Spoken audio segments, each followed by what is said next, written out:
संजीवनी credit cooperative society limited के तहत हुए इस बहुचर्चित घोटाले में केंद्रीय मंत्री गजेंद्र सिंह शेखावत एवं उनके सहयोगियों की भूमिका बड़ी चौंका देने वाली। ये सोसाइटी 2008 में पंजीकृत हुई और राजस्थान और गुजरात इसका कार्यक्षेत्र है। ये दोनों राज्यों में बड़ी सक्रिय है। कुल 2,14,472 निवेशकों का 884 करोड़ रुपए का निवेश जून 2019 तक हुआ है इस सोसाइटी में। 1 जून 2019 के बाद इस सोसाइटी ने किसी भी निवेशक को राशि परिपक्व हो जाने के बावजूद कोई भुगतान नहीं किया। बड़ा महत्वपूर्ण तारीख भी है। सरकारें बनती हैं, फिर से जीत कर आती हैं और लोगों का आत्मविश्वास बढ़ जाता है, निवेशकों को भुगतान देना बंद हो जाता है। सोसाइटी की ऋण पत्रिकाओं का अवलोकन करने से जो प्रथम दृष्टया दिखता है वो यह है कि ऋण प्रक्रिया में भारी वित्तीय अनियमितताएं हैं। प्रथम दृष्टया यह भी स्पष्ट हो जाता है कि फर्जी तरीके से सैकड़ों करोड़ रुपए नकद आहरण कर दिया जाता है। कोई लाखों की बात नहीं है, कोई एक आध करोड़ नहीं है, सैकड़ों करोड़ रुपए फर्जी तरीके से आप ऋण नकद दे देते हैं। और इस सोसाइटी का सर्वे सर्वा रहा एक व्यक्ति विक्रम सिंह सोसाइटी के महत्वपूर्ण पदों पर रहा हुआ है, कई वर्षों तक रहा। उसके साथ साथ अनेक कंपनियों में भी वो डायरेक्टर रहा। ये बड़ा महत्वपूर्ण नाम है। हमारे मंत्री जी के बड़ा घनिष्ठ संबंध है इस व्यक्ति से, गजेंद्र सिंह जी के। तो वो इस सोसाइटी का भी सर्वे सर्वा रहा और कई कंपनियों का डायरेक्टर या पार्टनर भी रहा। उनमें से कुछ कंपनियां जो महत्वपूर्ण इसलिए हैं क्योंकि मंत्री जी का भी उसमें भूमिका है, वो नाम मैं पहले लूंगा। Navprabha buildtech private limited, Suryabhumi build infra private limited, Sanjeevani edu infra international private limited और ल्यूसिड फार्मा प्राइवेट लिमिटेड प्रमुख हैं। और भी कई कंपनियां हैं, मैं सिर्फ प्रमुख कुछ कंपनियों के नाम ले रहा हूं। उक्त सोसाइटी की लेखा पुस्तकों में 1100 करोड़ रुपए के ऋण दर्शाए गए हैं, जिनमें से अधिकांश पूर्णतया बोगस श्रेणी में जांच एजेंसियों ने ही रखे। कूटरचित हस्ताक्षरों से जारी किए गए ऋण जो multi state cooperative societies act 2002 के प्रावधानों के तहत कोई भी क्रेडिट कोऑपरेटिव सोसाइटी अपने निवेशक सदस्यों से प्राप्त राशि का कंपनी अधिनियम के तहत स्थापित कंपनियों को सदस्यों को ऋण आदि के रूप में स्थानांतरित नहीं कर सकती है, वो सब इस सोसाइटी ने किया। तो जो एमएससीएस एक्ट है 2002 का, जिसके तहत इस तरह की जो कोऑपरेटिव सोसाइटीज हैं वो आती हैं, they are not allowed to invest the money parked with them by investors by transferring them into companies the way this society has done, in total contravention of the law. Sanjivani cooperative society ने अपने ही कर्मचारियों के खातों में के माध्यम से, बड़ा ध्यान से सुनिएगा, संजीवनी कोऑपरेटिव सोसाइटी ने अपने ही कर्मचारियों के खातों के माध्यम से संजीवनी ग्रुप की कंपनियों में सोसाइटी के निवेशकों का निवेश धन डाल दिया, ट्रांसफर कर दिया, इन्वेस्ट कर दिया। यह एक अलग तरह की खूबसूरत पॉन्जी स्कीम है। पॉन्जी स्कीम शब्द भारतीय जनता पार्टी अच्छी तरह से समझती है, क्योंकि जिनके खिलाफ ये कल तक आरोप लगाते थे पॉन्जी स्कीम का, अब अपनी ही पार्टी में उन्हें शामिल करके उन्हें हीरो बना देते हैं। तो पॉन्जी स्कीम शब्द इन्हें बड़ा ध्यान से सुनना चाहिए। This is a Ponzi scheme.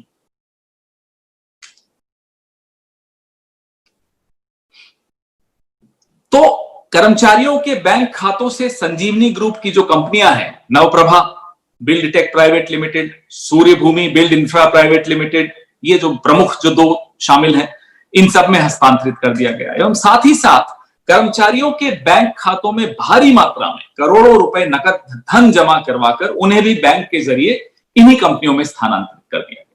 इस तरीके से एक सोसाइटी चला रहे हैं विक्रम सिंह जी के मार्फत, वही विक्रम सिंह जी गजेंद्र सिंह जी के साथ कई कंपनियों में शामिल। सोसाइटी का पैसा सोसाइटी के कर्मचारियों के बैंक खातों के माध्यम से होता हुआ सोसाइटी की ग्रुप कंपनीज में चला जाता है और साधारण निवेशकों को जून 2019 के बाद परिपक्व हो जाने के बावजूद राशि नहीं मिलती, बिल्कुल एक पैसा अब नहीं दिया जा रहा। यह स्पष्ट हो जाता है कि संजीवनी में राजस्थान एवं गुजरात के 2,14,742 निवेशकों के लगाए करोड़ों रुपए माननीय श्री गजेंद्र सिंह शेखावत एवं उनके सहयोगियों की कंपनियों में ट्रांसफर हो गए। करोड़ों रुपए की प्रॉपर्टीज खरीदी गई, आलीशान इमारतें खड़ी की गई, जोधपुर में जाइए और कहीं जाइए। यहां तक कि इथियोपिया में एक सहायक कंपनी के माध्यम से इथियोपिया में 2,500 हेक्टेयर भूमि खरीद ली गई। 2,500 hectares of land was purchased in Ethiopia, in Africa.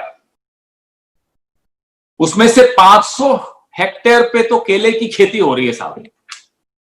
पैसा सारा इसी पॉन्जी स्कीम के माध्यम से आपने इधर उधर करके साधारण इन्वेस्टर, साधारण निवेशक के हितों पर कुठाराघात करके आपने इस तरह से अपना एक साम्राज्य खड़ा किया। जिस कंपनी ने इथियोपिया में निवेश किया है, गैलब एग्रो इंडस्ट्रीज प्राइवेट लिमिटेड उस कंपनी का नाम है। गजेंद्र सिंह जी के सामने जब इथियोपिया का नाम लेते हैं तो उनके चेहरे पे एक घबराहट भी आती है, आप भी कभी बात करके देखिएगा।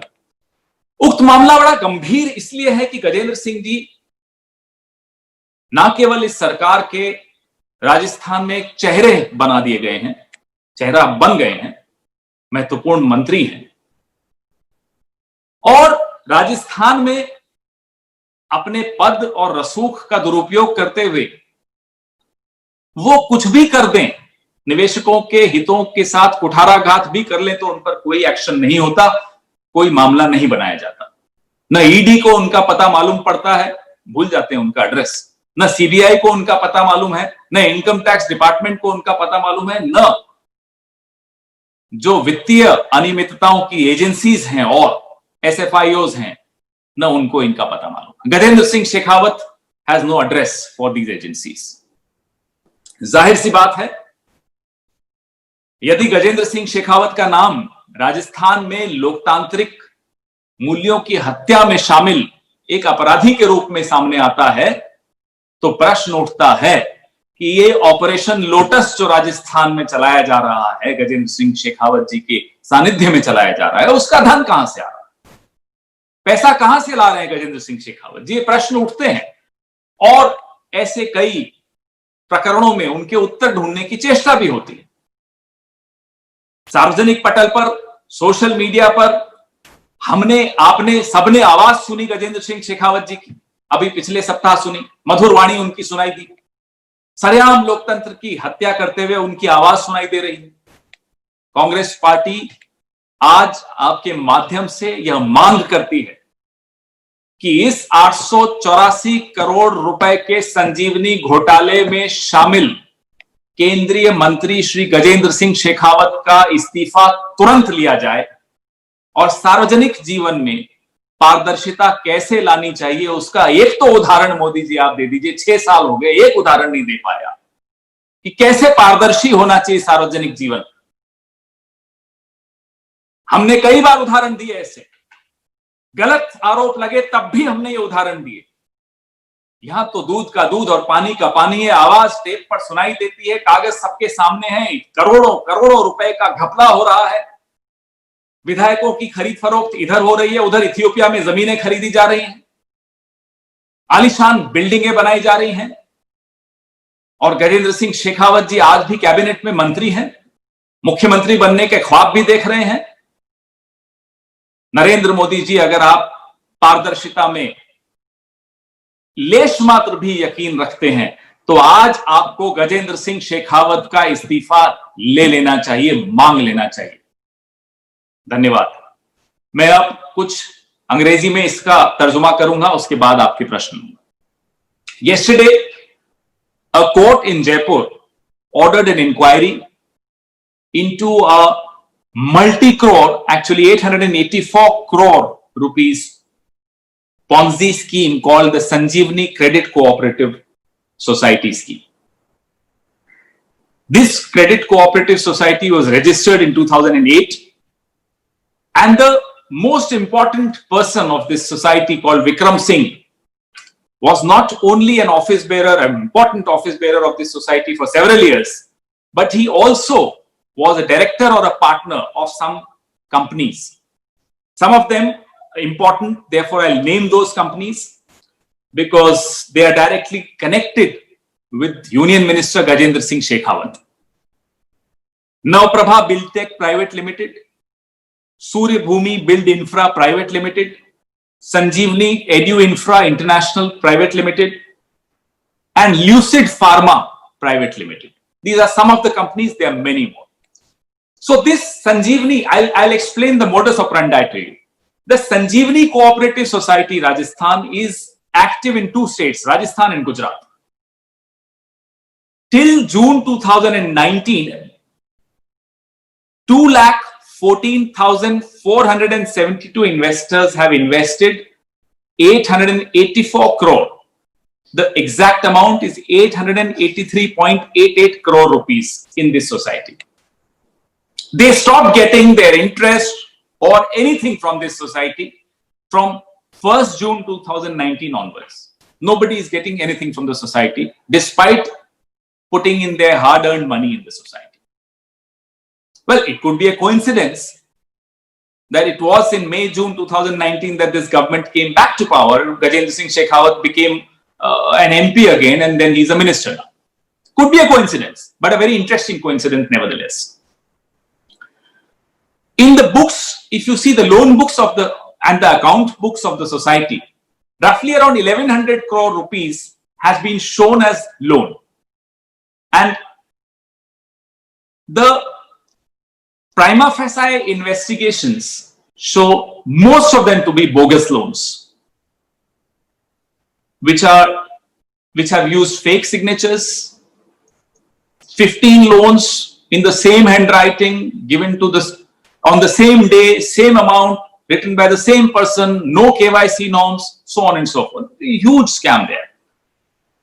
There is an act called the Multi-State Cooperative Societies Act 2002, under which a cooperative society cannot first take the investments from people, then transfer those investments to its own employees, then from their bank accounts transfer the investment to group companies owned by the same society or connected with the same society or any of its members. But it was done in this case.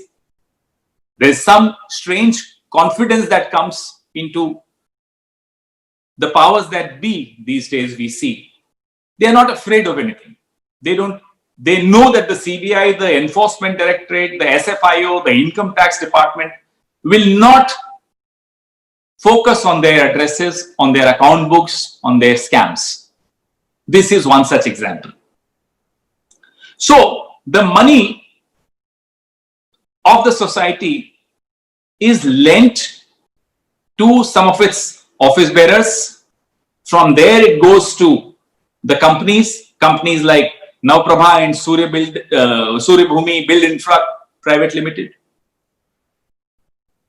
The ordinary investors, the 2,14,472 investors of Rajasthan and Gujarat, don't get anything.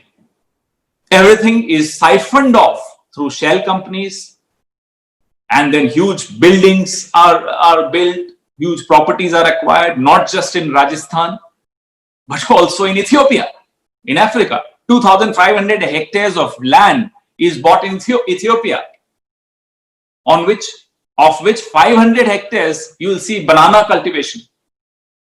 So here Mr. Gajendra Singh Shekhawat is trying to reduce our democracy into a banana republic. And on the other hand, he's using a Ponzi scheme to cultivate bananas in Africa. Look at the irony of it. But as I said, the confidence, he is closely connected through being a director, partner, his wife, Navprabha Buildtech, Lucid Pharma, Jan Construction, Arihant Theatre. All these companies have been the beneficiaries of this Ponzi scheme. Yesterday, the probe was ordered. We are glad that there is a probe ordered. It is not surprising, therefore, that when you see this man called Gajendra Singh Shekhawat, when you hear his voice, we heard in the social media, there were some tapes last week, when you hear his voice trying to buy MLAs and disrupt a democratically elected government in Rajasthan, of course, it's a natural question that comes to our minds. Where is the money coming from? And to look for those answers, you see all these scams, Ponzi schemes, where the hard-earned money of investors is being misused by powerful people in positions of power who have the blessings of Prime Minister Narendra Modi and Amit Shah. These are valid questions. Congress party demands that for the sake of transparency and accountability in democracy, he should ask Gajendra Singh Shekhawat to tender his resignation today. In the last 6 years, we have not seen a single example of the Prime Minister taking any initiative to ensure transparency and accountability in democracy. Even if we were wrongly accused, we gave several such examples. Our history is replete with such examples. Mr. Prime Minister, in your legacy, let there be at least one example of transparency. That's our demand today. I welcome your questions. Thank you, Pawanji. I will request you to ask questions, please. आप अपने सवाल पूछें अगर सवाल है तो। जो आपने शुचिता का पार्ट प्रधानमंत्री जी को कहा है कि वो गजेंद्र सिंह जी को सैक करें या उनका रेजिग्नेशन ले, क्या इसकी संभावना है? कांग्रेस और कोई रास्ता अख्तियार करने की कोशिश करेगी? विपक्षी दल के पास लोकतांत्रिक प्रक्रिया में रास्ते दो होते हैं। सबसे प्रमुख होता है आप लोग, मीडिया, जिसके मार्फत हम इस तरह के मुद्दे उठाते हैं। दूसरा होता है कानूनी कार्रवाई, वो चल ही रही है और पूरी उम्मीद है कि सही तरीके से न्याय मिलेगा उन 2.25 लाख निवेशकों को, गुजरात और राजस्थान के निवेशकों को, जिन्होंने अपनी गाढ़ी कमाई गजेंद्र सिंह शेखावत जी के सहयोगियों की सोसाइटी में लगाई। उस सोसाइटी ने गजेंद्र सिंह शेखावत जी की संबंधित कंपनियों में पैसा लगाया और आम निवेशकों को एक पॉन्जी स्कीम के तहत लूटा गया। तो कांग्रेस पार्टी उन निवेशकों की आवाज बनकर आज आपके सामने आई है। कांग्रेस पार्टी लोकतंत्र की हत्यारे जो हैं, जो शामिल हैं, सरेआम दिख रहे हैं कि लोकतंत्र की राजस्थान में कौन हत्या कर रहा है, उनका ये घोटाला 884 करोड़ रुपए का घोटाला आपके सामने लेकर आई है। ये सार्वजनिक पटल पर था, कानूनी कार्रवाई कल, इसमें एक नोटिस भी गया, जांच के आदेश भी हुए हैं। हम इसको आपके माध्यम से इस देश को भी एक जानकारी देना चाहते हैं कि किस तरह के लोग इस कैबिनेट में शामिल हैं, किस तरह के लोगों पर नरेंद्र मोदी जी और अमित शाह निर्भर हैं राजस्थान की सरकार को अस्थिर करने के लिए। यही बीजेपी एक समय बांगल में शारदा का चिट फंड लेके बहुत हंगामा मचाया था। तो जो कुछ प्रूफ चल रहा है, लेकिन उसी बीजेपी का नाम अभी वही चिट फंड स्पॉन्जी स्कीम में आ गया। मुझे ये इसके ऊपर कमेंट चाहिए। और दूसरा ये है कि डायरेक्टली गजेंद्र सिंह शेखावत इस संजीवनी क्रेडिट कोऑपरेटिव सोसाइटी में कुछ पदों में है, मतलब डायरेक्ट लिंक क्या है?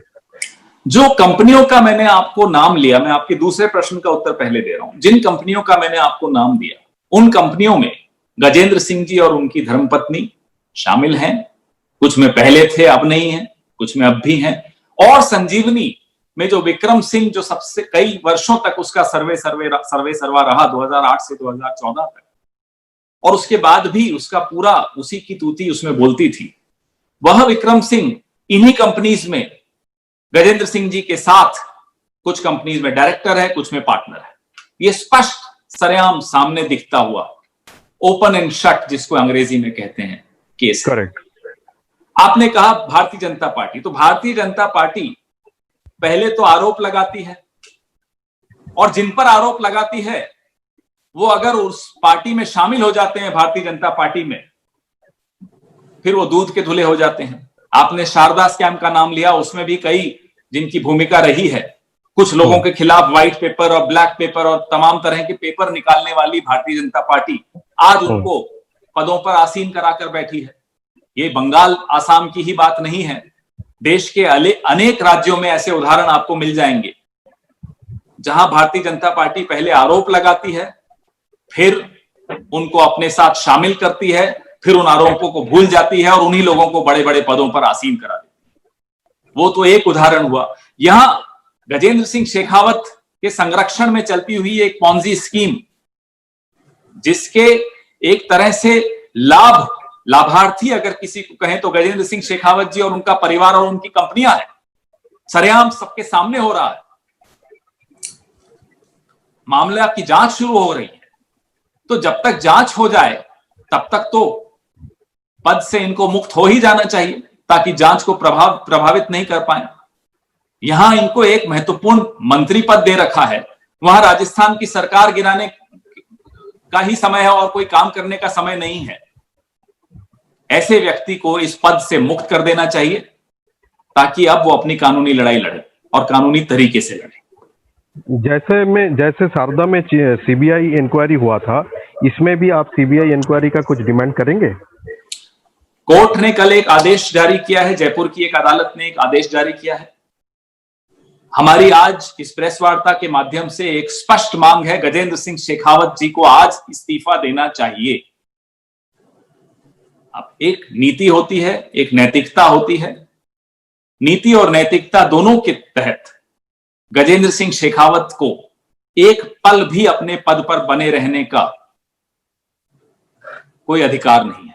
आपने अभी जिक्र किया अपनी प्रेस वार्ता में कि गजेंद्र सिंह शेखावत राजस्थान के अंदर जो लोटस ऑपरेशन है उसको कहीं ना कहीं उसकी अगुवाई कर रहे थे राजस्थान में सरकार गिराने के लिए।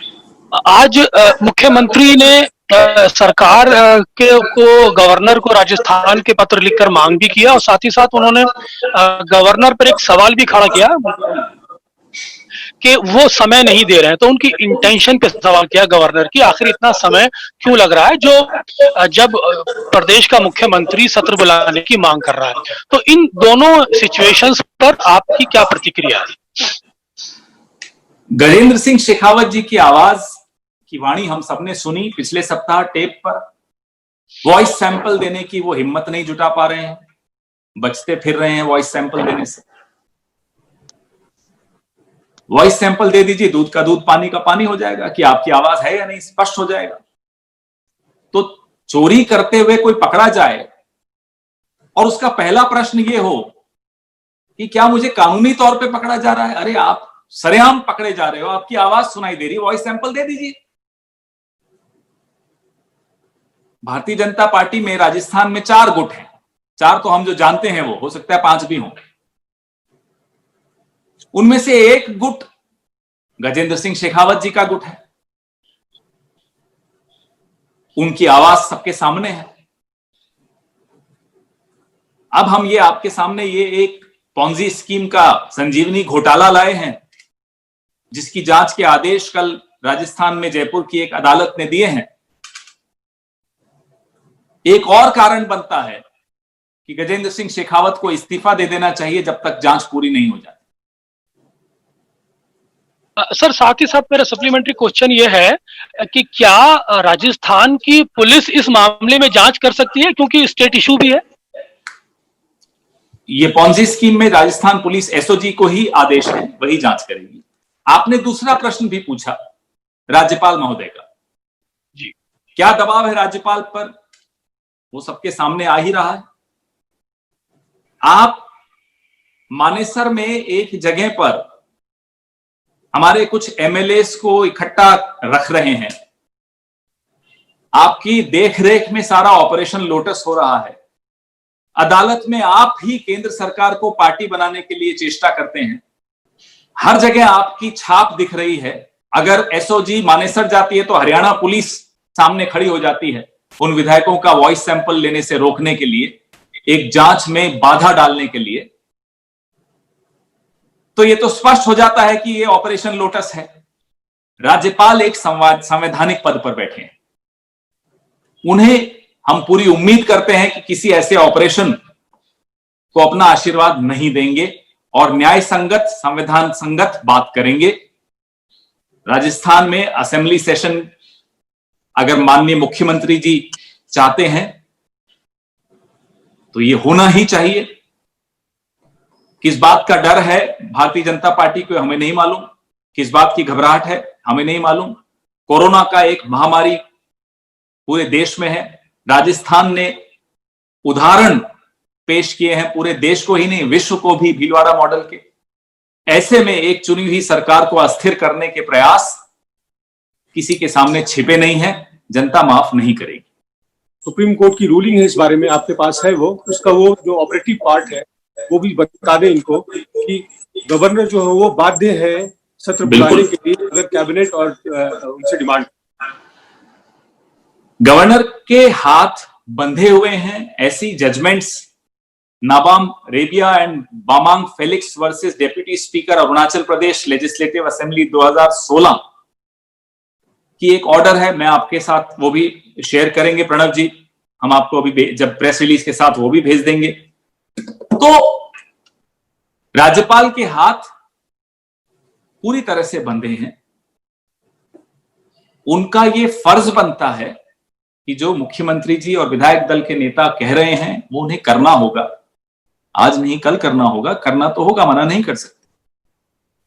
लेकिन इस सरकार में हमने देखा नियम कानून संविधान की धज्जियां उड़ाने में शर्म तक किसी को नहीं आती। जो दिल्ली में मास्टर्स बैठे हुए हैं, हम उम्मीद करते हैं राज्यपाल अपने विवेक से और संविधान से और सुप्रीम कोर्ट की जजमेंट्स जो हैं उन पर ही चलेंगे। तो कुछ रह नहीं जाता इसके बाद। पूरी उम्मीद है कि राज्यपाल महोदय तमाम नियम कानून पर का अनुसरण करते हुए निर्णय लेंगे। I had two questions. You have already answered the one on Mr. Shekhawat, whether the Rajasthan police. I'm Amit Bhardwaj from Krishna Village. Yes, sir. So whether Rajasthan police would, carry out an investigation into the Ponzi scheme that you are alleging, which you have already answered. I'll move forward to the second question. We have seen the legal battle going on in Rajasthan High Court as well as the Supreme Court. But we wonder why the Congress party is not taking, disciplinary action against the rebel camp or Sachin Pilot camp today. The MLAs were sent notices. They did not obey. They've been given a chance. 2 MLAs were also suspended because their voices came clearly talking to BJP leaders and middlemen, trying to destabilize the government. So as per the rules, as per the law, as they say in Hindi, जो परंपरा है उसके हिसाब से जो कदम उठाने चाहिए, the steps that have to be taken are being taken. Thank you, sir. I think we have come to the end of the session. We can wind up now, sir.